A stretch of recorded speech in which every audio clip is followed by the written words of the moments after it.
candidate of the All Progressives Congress, APC, in the EKITI governorship polls, Abiodun Oyebanji, has been declared winner of the Saturday's election, having scored 187,057 votes to defeat Segun Oni of the Social Democratic Party, SDP, who came second with 82,211 votes in the keenly contested governorship race. Trust TV's Shafiu Suleiman report that the Social Democratic Party has rejected the results and threatened to contest it at the tribunal. The report. Declaring the results of the Saturday's poll, INEC returning officer Professor Kayode Webode says candidate of the major opposition People's Democratic Party PDP, VC Kolaole, also polled 67,457 votes to clinch the third position. That Abiodun Abayomi Oyebanji of APC, having satisfied the requirements of the law, is hereby declared winner and is returned elected. Meanwhile, the Social Democratic Party SDP has rejected the results of the governorship election, alleging massive voter inducement and orchestrated violence at its strongholds by the ruling party. Speaking exclusively to media trust platforms, agent of the SDP barrister Oseni Ajayi also threatened that his party will approach the tribunal to ensure justice, just as he declined to sign the result sheet.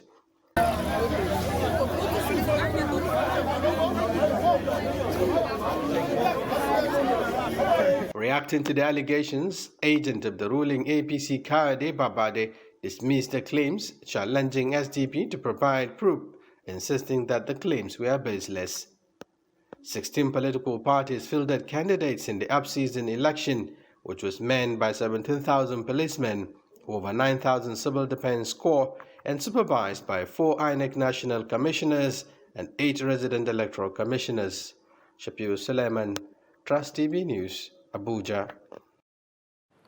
All right, we have joining us in the studio now, member Technical Network and Advocacy Group, Lux Terra Leadership Foundation, Mr. Henry Ijoma, to help us look at the takeaway from the just concluded elections in Ekiti State. Good morning and thank you for joining us. Good morning. On the show. Thank you for having me. And then we also expect, we'll be expecting Daily Trust Bureau Chief South, Abiodun Alade, who was the team lead in Ekiti, to join us via phone from Lagos. But for now, let's focus on Mr. Ijoma here. All right, so what's your takeaway on the elections that happened in Ekiti on Saturday?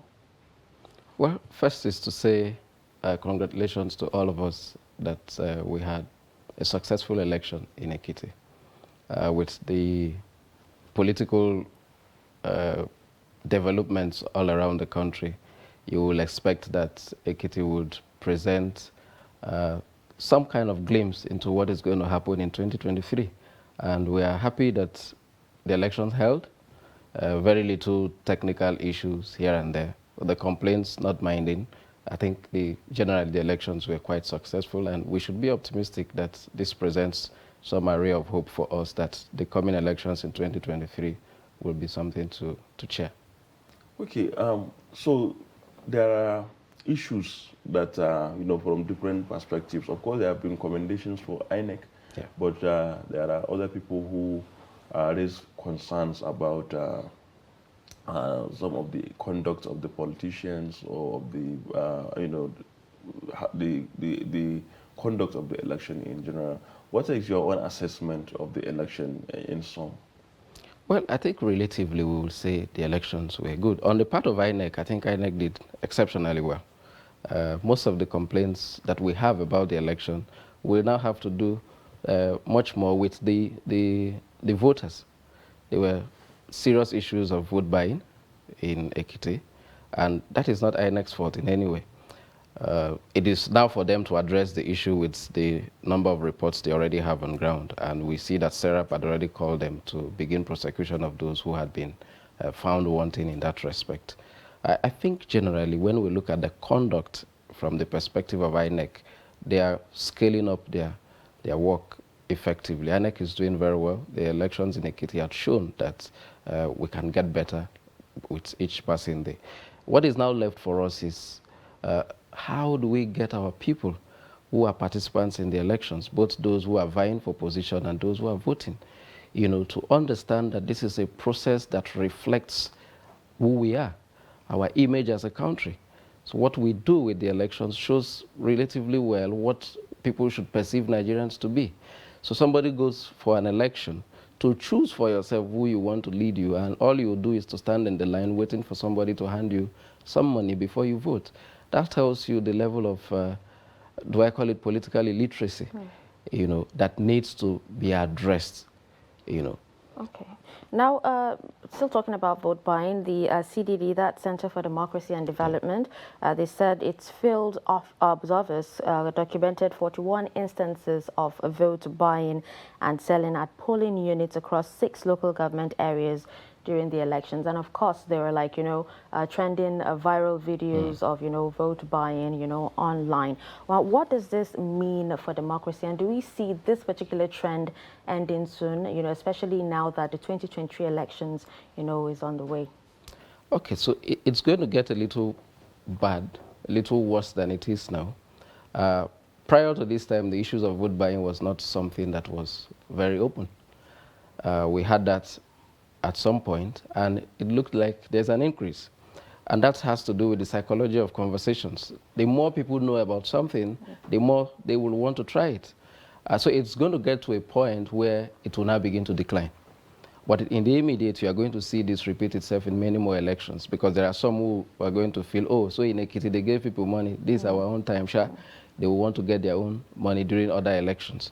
But we are going to see that surge a little until it gets to the point where people get tired of this phenomenon and move away from it. The flip side will be that we up the discussion around this thing and let people see the ills. It baffles me that up till this time, where the challenge of the country, the challenges we face on a daily basis have gone so high. I understand the point that a lot of people are living seriously below the poverty line, and so people are desperate for money. But lots of the people who are collecting this money are not actually the most the vulnerable amongst us. There are some persons who are enlightened, who can afford that amount of money that has been paid to them, but they feel entitled. So these are the kind of discussions we should be bringing up, especially political parties, even though most of them are beneficiaries of this whole vote buying thing. But those who are prepared to make Nigeria work must constantly disabuse the minds of voters that this is not trade, it's not barter. So what should the different stakeholders do to checkmate this issue of vote buying that you say we are going to continue to witness it in the immediate? Okay, so well, commendable that the EFCC, for instance, was on ground in EKITI, because they monitored this trend. So they got reports, got tip-offs from media people, and they followed some of those reports. So that's one action that needs to be seen in subsequent elections. Then, of course, the police needs to do more. There was a particular report in one of the newspapers where someone reported that, oh, look, some policemen were standing beside the people who were paying money. So the police needs to do more, we all need to. So a lot of times we hear that elections were compromised. I am of the opinion that most times elections are really not compromised. What is compromised is the integrity of the individuals who participate in the process. So whether they be the contestants, the voters, or the law enforcement agencies, or the staff and people who are in charge of the conduct of the election. So the integrity of the Nigerians, or individuals who stood on the line and decided to take money, or snapped their ballot paper to go after they have voted to show and collect money, is something we need to continuously talk about. And all of us, at whatever level, need to discuss the issue of honesty as something very critical in our national development. Because you see that all through our checkered challenges in the country, the number one ingredient that defines all the issues we have is the lack of honesty. Whether it be the humongous corruption you see, or to this level where we have seen people take money for elections, it is actually honesty of the individuals that is lacking. Okay, now there are actually reports of high voter turnout. Now, would you say Nigerians are actually now aware of their power to exercise their franchise? Yes, I think the awareness has reached a level where many people are now enthusiastic about participating in the elections, especially with the assurance that people's votes really will now count. But when we say high voters turnout, we are saying this relative to what has happened in previous elections. Otherwise, in the case of EKITI, for instance, if you look at the number of registered voters against the number of votes cast, then I think there is still a huge gap. We have about 750,000 voters in EKITI. The total votes cast is about 360,000. So you see the huge margin that is left. So we're almost 400,000 registered voters who didn't turn out. So, but we are beginning to see some level of progress, compared to previous elections where you see a very huge gap. This gap is still something remarkable, but we must now begin to assure people, especially seeing, and this is something that we must take away, that for politicians to spend their hard-earned money to go through the kind of rigor and details that they took to get onto those polling units, to share money to individuals so that they can vote for them, should reassure Nigerians that these guys realize that our votes really count. Nobody will give you money to go and vote for them if they consider that your vote will not count. So Nigerians must see that this is true, that your votes can actually count. INEC is doing all it can to make sure that the processes are fair, and transparent enough that people can have confidence in it. The vote buying thing brings to the table the fact that actually our votes are counting. So those who had been very cynical about the electoral process, that, oh, well, why should I vote? This is now the time for you to get on board and vote. So we are hoping that the security situation is helping. We will see more voter turnout in subsequent elections. So still on voter turnout, looking at Anambra, at EKITI, what does this portend for our democracy? That fewer people, select leaders for everyone. Well, like they say, that democracy is government of the people, by the people. What this means for us, looking at the margin, so for instance, in EKITI, we have fewer than the number of persons who were registered electing our leader.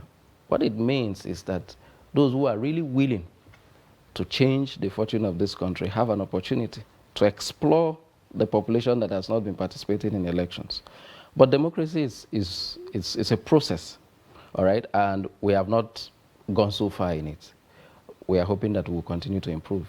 We are growing as a country. Our processes are improving. Just like she had mentioned, we see a little bit of improvement in the turnout. For me, it is something to be a little more optimistic about, that we see our growth towards a better form and practice of democracy. Okay, thank you very much, Mr. Harry. We'll come back to you, but before then, let's join our Bureau Chief in Lagos, Abiodun Alade, who led our team to report the election at the weekend. Mr. Alade, good morning, and thank you for joining us. Thank you, sir, Mr. Abulatis. Quickly, what's your, as somebody who was on ground in EKITI, how did you see the conduct of the election? Well, the conduct of the election was generally peaceful. I must commend the security formation.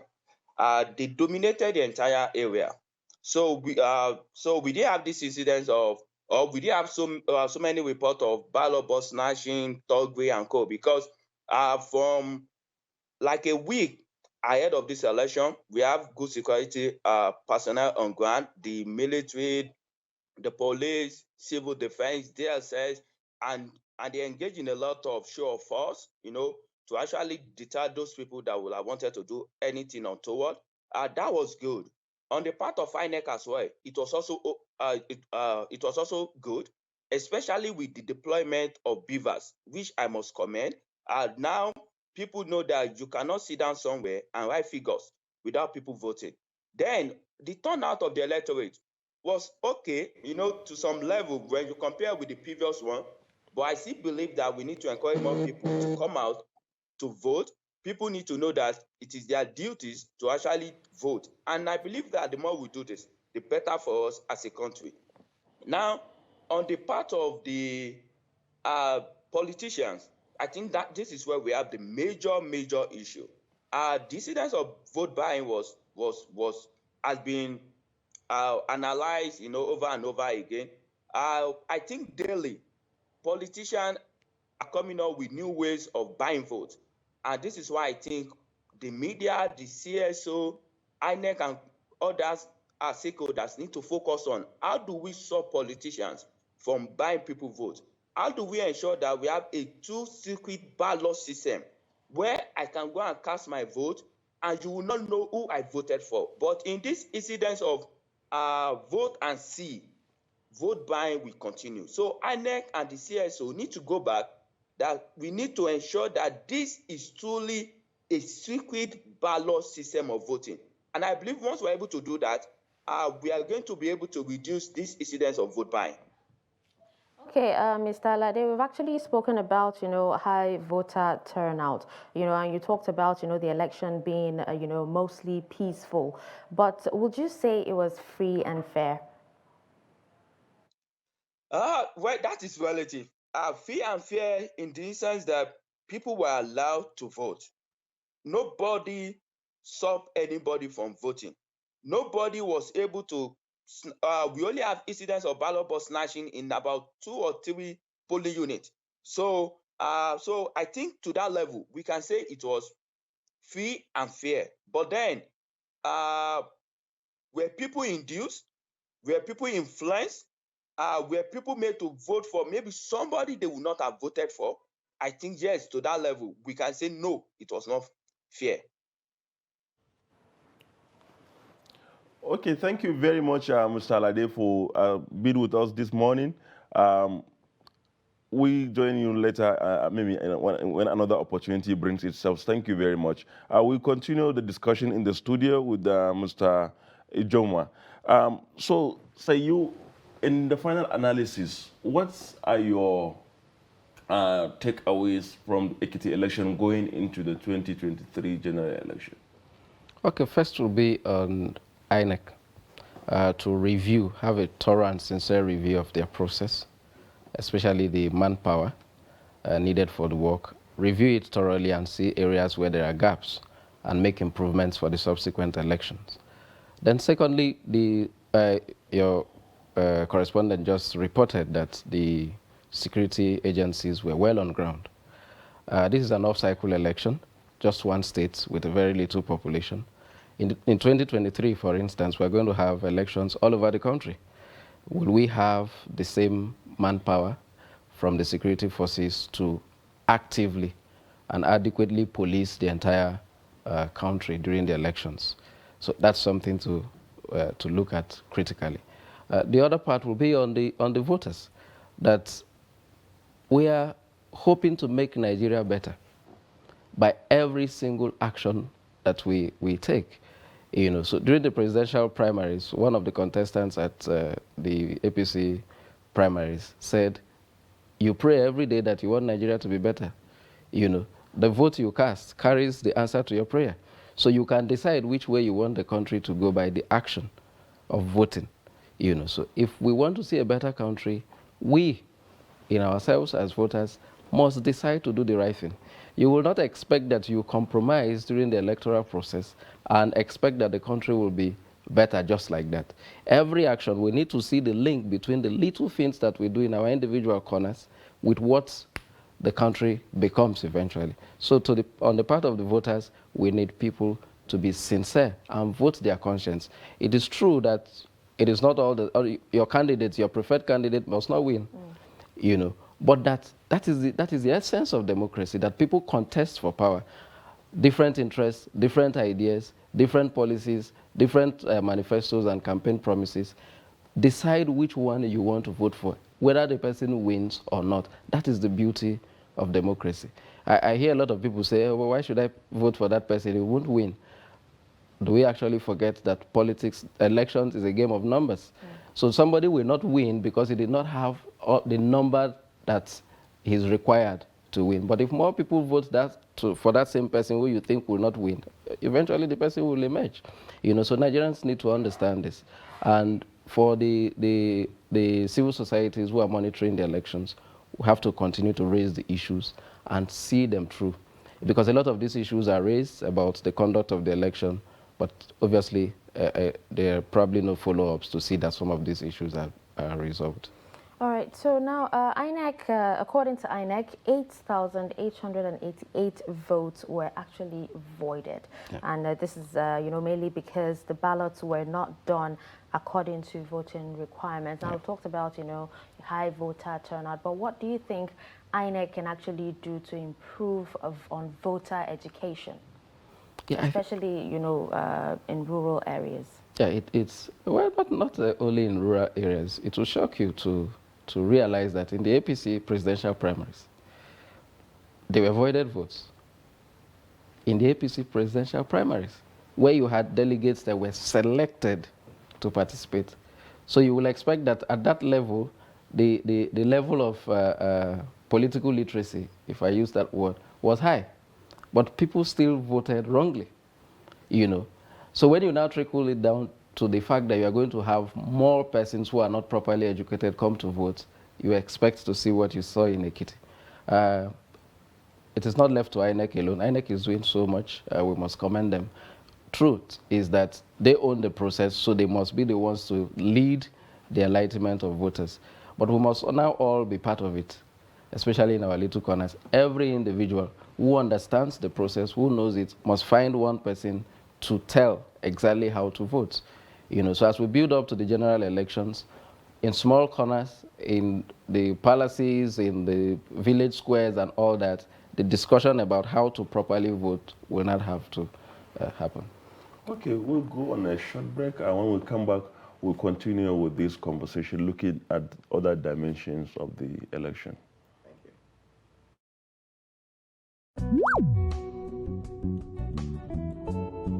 Times have passed, and with it so many things that once were our visual delights. Technological advancement has brought about tremendous changes in the way and manner media deliver content to its audience. As it continues to reposition itself to serve you much better, Media Trust Limited is rebranding its logo and visual identity to reflect our current vision and futuristic drive. We have spread our tentacles beyond the pages of the newspaper to the digital space.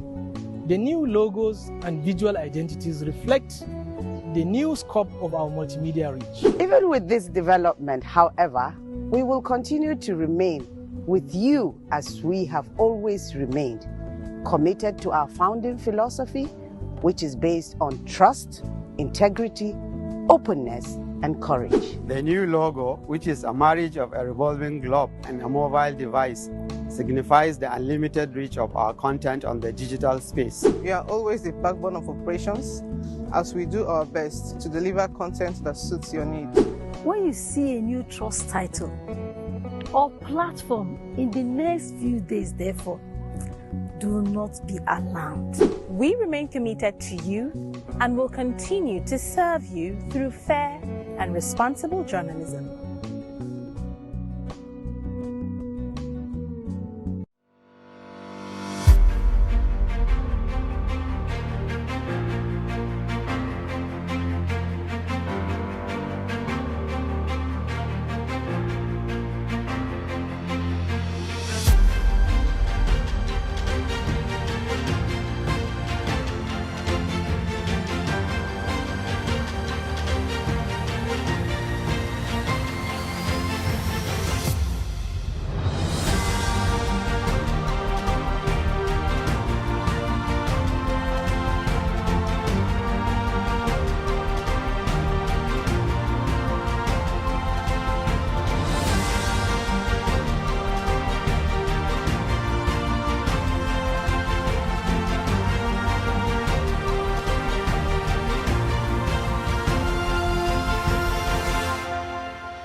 Every patriotic Nigerian should hear this.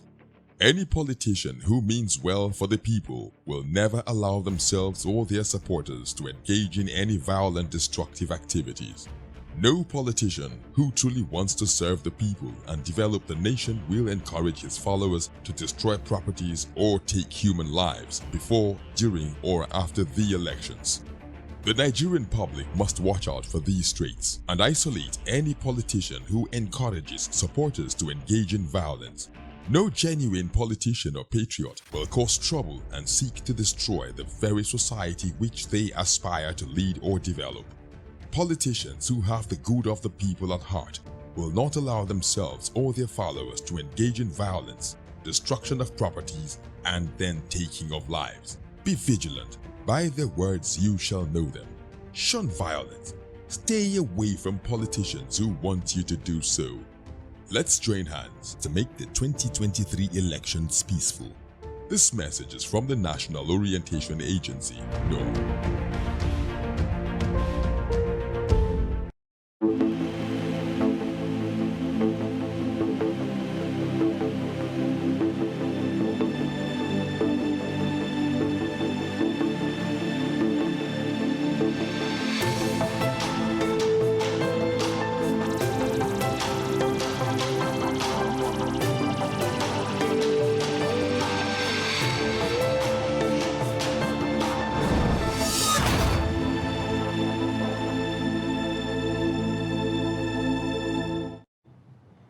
Welcome back, and it's been Daybreak on Trust TV, if you are just joining us.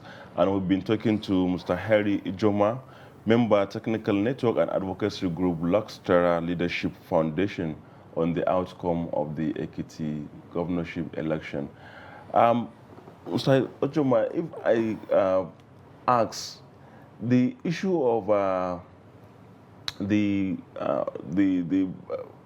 third force that has been in the political cycle for a while, leading up to the 2023 election, has somehow played out in EKITI. How does the result of the EKITI governorship election portend, or what does it tell us about the viability of a third force away from the APC and the PDP? Well, the truth is, there's never been any doubt that a third force can change the narrative in any given situation. What we have had over time are people who had claimed to be a third force but had not put in all the energy and resources that is required to upstage those who have been active in the game. To see SDP, for instance, emerge, second in number in terms of total number of votes received, displacing PDP in EKITI, it's reassuring for those who feel that, oh, because I'm coming from a party that is not APC or PDP, then I don't stand a chance. Like I mentioned earlier, this is about numbers. So if you're able to mobilize enough, if you're able to convince people and you get the numbers, then you can upstage those who have been very active. We saw that happen when APC, for instance, won the election, the presidential election, against all odds, winning PDP that had been in power for several years. So it is commendable that we see people who are aggregating themselves, thinking of how to make Nigeria better. The issue of the third force is welcome. If they must eventually succeed, the resources, the time, the energy, and the commitment to make this happen is what is required.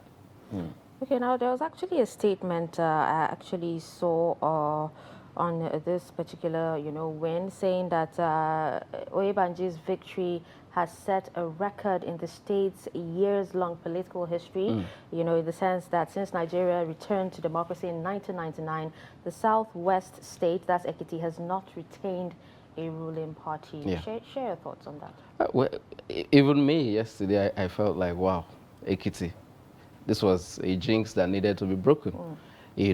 Since the return to democracy, it has been